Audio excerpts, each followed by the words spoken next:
పులివెందులలో నిన్నటిదాకా TDP versus YCP, ఇప్పుడు YS family versus YS family అన్నట్టుగా పరిస్థితి మారింది. జెడ్పీటీసీ ఎన్నికల వేళ సునీత ఎంట్రీతో వివేక మర్డర్ చుట్టూ రాజకీయం నడుస్తోంది. వాళ్ళ ఆరోపణలు, వీళ్ల విమర్శలతో హీటెక్కింది పరిస్థితి. హోరాహోరీగా నడుస్తోన్న పులివెందుల రాజకీయం సరికొత్త మలుపు తీసుకుంది. వైఎస్ వివేకానందరెడ్డి హత్య చుట్టూ ఈ ఎన్నిక తిరుగుతోంది. వివేకా జయంతి సందర్భంగా పులివెందులకు వైఎస్ సునీత వచ్చారు. హత్య జరిగిన తీరు, ఆ తర్వాత జరిగిన పరిణామాల పట్ల ఆవేదన వ్యక్తం చేశారు. చిన్నప్పటి నుంచి కలిసిమెలిసి పెరిగిన అవినాష్ రెడ్డి తమ కుటుంబానికి ద్రోహం చేస్తారని ఊహించలేదన్నారు వైఎస్ సునీత.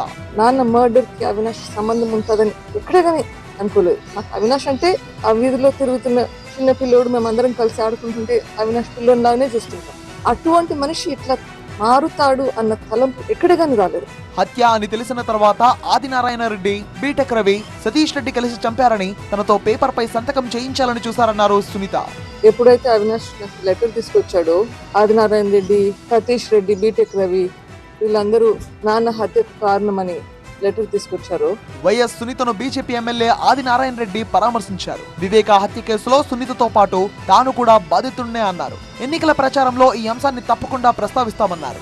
జెడ్పీటీసీ ఎన్నికల ప్రచారంలో పాల్గొనాలని సునీతను తాము ఆహ్వానించలేదన్నారు ఆదినారాయణ రెడ్డి. రాజకీయాల్లో అభివృద్ధి ఉంటుంది, సంక్షేమం ఉంటుంది, దరిద్రపు వాళ్ళు నడిపిన దొంగ కేసులు ఉంటాయి, ప్లస్ పాత కేసులు సిబిఐ కూడా ఉంటాయి, అన్ని ఉంటాయి. ఎందుకు వదిలిపెడతాం? తాజా పరిణామాలపై వైసీపీ విమర్శలు చేస్తోంది. సునీతను టీడీపీ ఓ పావులా వాడుకుంటోందని వైసీపీ ఆరోపిస్తోంది.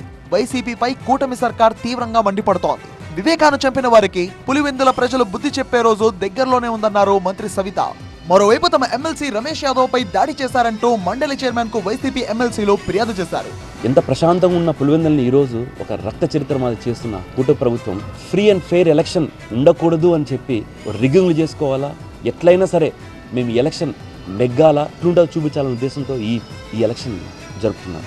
పులివెందులలో ఇటీవలే జరిగిన దాడుల వెనుక కూడా వైసీపీనే ఉండొచ్చంటూ సునీత అనుమానం వ్యక్తం చేశారు. పులివెందులలో ఇప్పటికైనా మార్పు రావాలన్నారామె.